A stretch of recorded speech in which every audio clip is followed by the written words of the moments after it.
Atom Man vs. Superman is a 15-chapter film serial from Columbia Pictures that made its debut in 1950.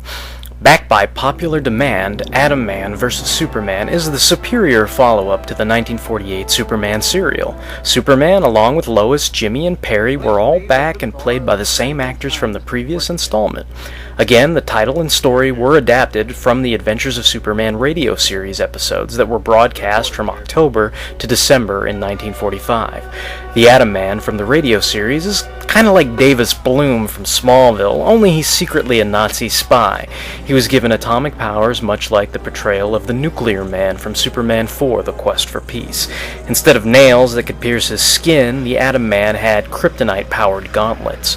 I can only imagine this storyline was as popular as the anticipated Death of Superman storyline that begat Doomsday.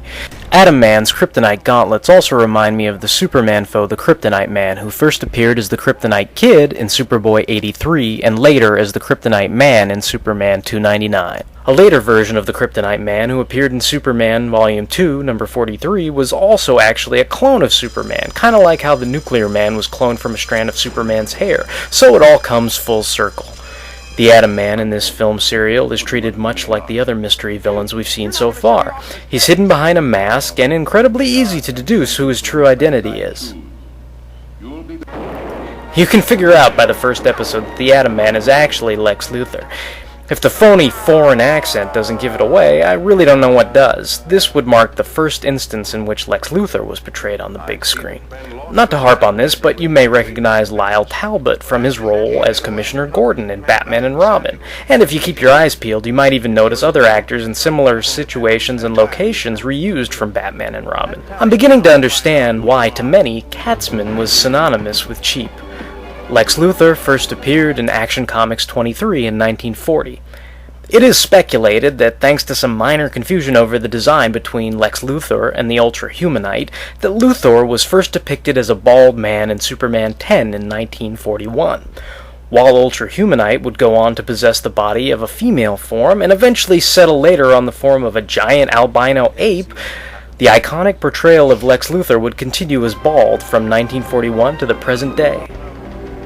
Luthor could have been the most brilliant scientist ever known, if he had only gone straight.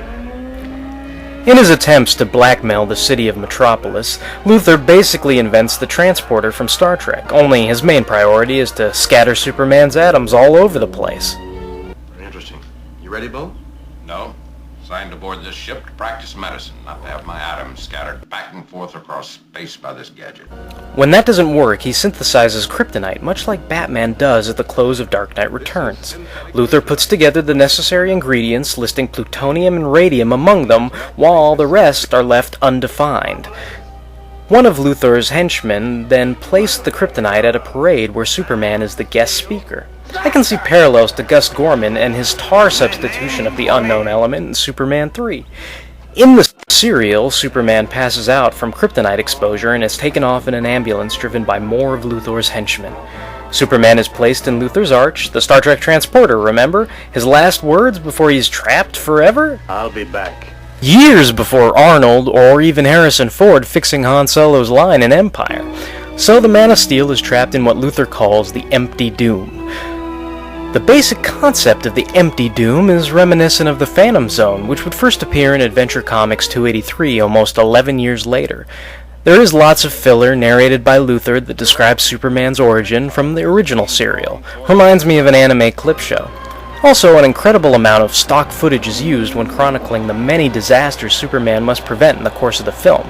This stock footage at least adds to the scope of the super feats, even though it's a prime example of the penny pinching going on as well. Also, to keep away from Superman's prying X-ray peepers, Luthor lines his mountain headquarters with lead. It is Superman. Will he discover this place?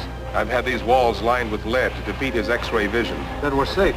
Where variations of X-ray and supervision were used by Superman from 1940 and on in Superman 4 and Superman 11, the first time lead would be used to block his gifts would be in 1944 in Action Comics 69.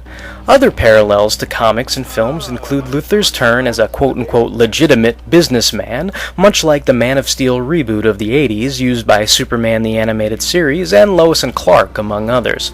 Also, the serial's climax features Superman facing facing off against atomic missiles fired by Luthor, very much like the finale to Superman the movie in 1978. Even though Jimmy and Perry don't get to do as much this time around, what with Lois getting into trouble taking up most of their screen time, the rest of the time it's mostly just Superman fighting Luthor, which is basically how it should be. Luthor declaring war against Superman. So, I've declared war, have I? Do that, and this is war. Well then.